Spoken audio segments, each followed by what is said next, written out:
اخلاق کی اصلاح ہوگی کیسے؟ اخلاق کی اصلاح کیسے ہوگی؟ اس کے چند طریقے ہیں۔ سب سے مضبوط اور مؤثر اور بنیادی طریقہ،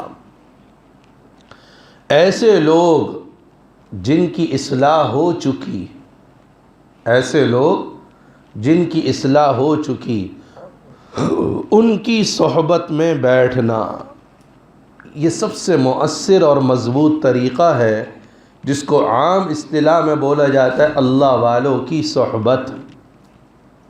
کیا بولا جاتا ہے؟ اللہ والوں کی صحبت۔ کس نیت سے جانا ان کی صحبت میں؟ اب یہاں پر پھر وہی بات، اللہ والوں سے تعلق جوڑ لیا تاکہ لوگوں کے سامنے بتلا سکوں میرا تو فلاں بزرگ سے بڑا تعلق ہے، تو اس تعلق نے اس کی اصلاح کی اور بگاڑ دیا، اس کو اور بگاڑ دی۔ میں تو فلاں مدرسے کو بڑا چندہ دیتا ہوں، فلاں محتمم صاحب کو بڑا چندہ دیتا ہوں، وہ تو میری بات رد ہی نہیں کر سکتے، میری تو سفارش قبول ہی قبول۔ تو اس چیز نے اسے بگاڑ دیا یا بنا دیا؟ بگاڑ دیا۔ آج ہم اللہ والوں سے تعلق جوڑتے ضرور ہیں، لیکن اس نیت سے نہیں کہ میری اصلاح ہو جائے۔ اللہ والوں سے ہمارا تعلق جڑتا ضرور ہے، لیکن اپنی اصلاح کی نیت سے نہیں، جس کی وجہ سے تعلق تو ہو جاتا ہے، اصلاح نہیں ہوتی۔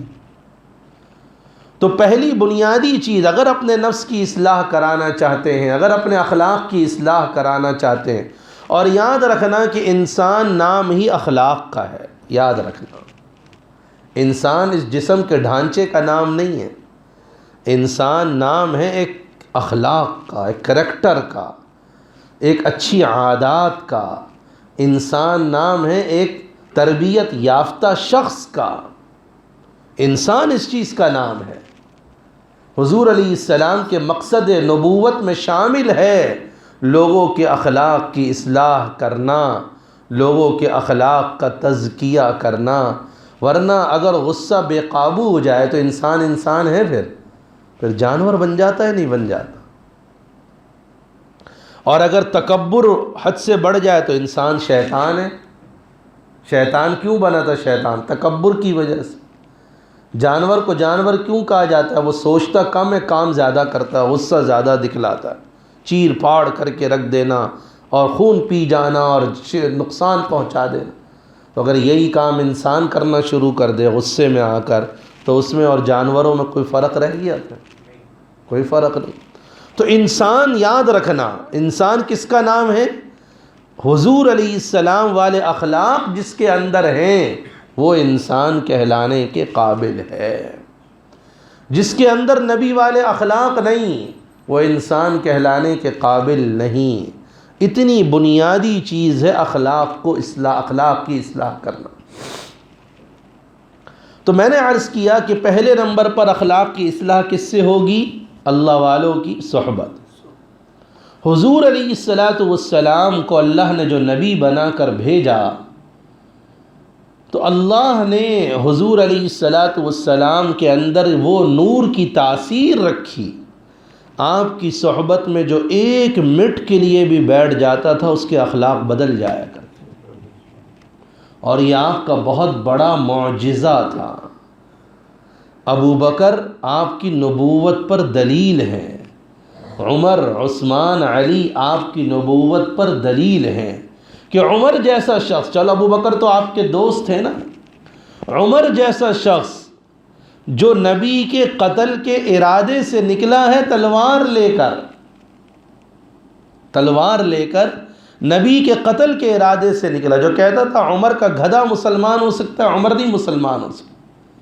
لیکن دو چیزیں اس کی زندگی میں آئی ہیں، ایک قرآن کا پڑھنا اور ایک نبی علیہ السلام کی صحبت۔ اللہ نے اس کو کہاں سے کہاں عمر بنا دیا۔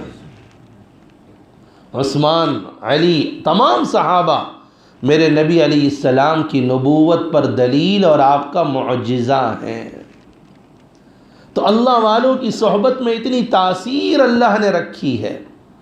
اچھوں کے پاس بیٹھو گے صحیح نیت سے تو ضرور اچھائی لے کر اٹھو گے، اور اگر صحیح نیت نہ ہو تو انسان اچھوں سے بھی برائیاں نکال لیتا ہے۔ خوشبو کی دکان میں جانے سے نہ چاہتے ہوئے بھی خوشبو تو آئی جاتی ہے، اور بدبو کے پاس سے گزرنے سے بدبو تو محسوس ہو ہی جاتی ہے۔ اس وجہ سے میرے محترم بھائیوں، اس کام کے لیے وقت فارغ کریں۔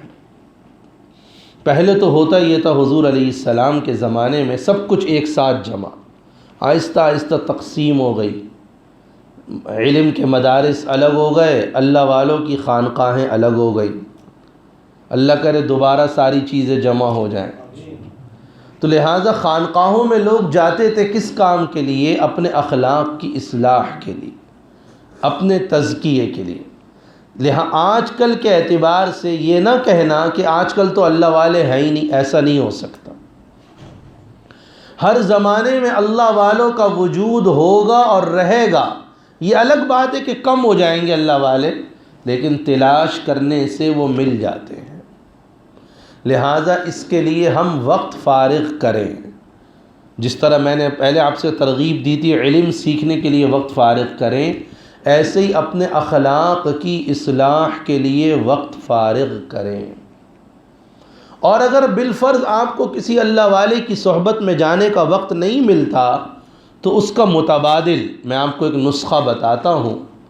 متبادل نسخہ ہے حضور علیہ السلام کی سیرت، اور سیرت میں وہ باب جو اچھے اخلاق پر مشتمل ہے، اور صحابہ کی سیرت، اور سیرت میں وہ باب جو صحابہ کے اخلاق پر مشتمل ہے، اس کو اہتمام سے بغور کتابی شکل میں، موبائلوں سے نہیں، موبائلوں کی صحبت میں نہیں، کتابیں موجود ہیں الحمدللہ، مستند علماء کی کتابیں لیجئے اور ان کتابوں کو اہتمام سے پڑھیے، بار بار پڑھیے، اور جو اس میں لکھا ہے اس پر عمل کرنے کی کوشش کیجیے۔ دو چیزیں اللہ نے اتاری ہیں، پھر بھی میں عرض کر رہا ہوں دوبارہ کہ کتاب پڑھنے سے خالی کام نہیں چلے گا، دونوں چیزیں ضروری ہیں، کتاب بھی پڑھنا اور اللہ والوں کی صحبت میں بھی جا کر بیٹھنا، چونکہ انسان سے سیکھتا ہے۔ اگر صرف کتاب کافی ہوتی تو اللہ آسمان سے کتاب اتار دیتا، نبی کو نبی بنا کر بھیجنے کی کیا ضرورت تھی؟ سورہ فاتحہ ہم پڑھتے ہیں نا، سورہ فاتحہ میں اللہ سے دعا مانگتے ہیں، اللہ سیدھے راستے کی ہدایت دے۔ سیدھا راستہ کن لوگوں کا؟ صراط الذین انعمت علیہم، ان لوگوں کا راستہ جن پر آپ نے احسان کیا۔ تو اللہ نے صراط مستقیم کی تعریف کس سے کرائی؟ ان لوگوں کا راستہ جن پر آپ نے احسان کیا۔ تو ان کے راستے پر چلنے کے لیے ان سے تعلق جوڑنا پڑے گا، اللہ والوں سے اپنا تعلق جوڑیے۔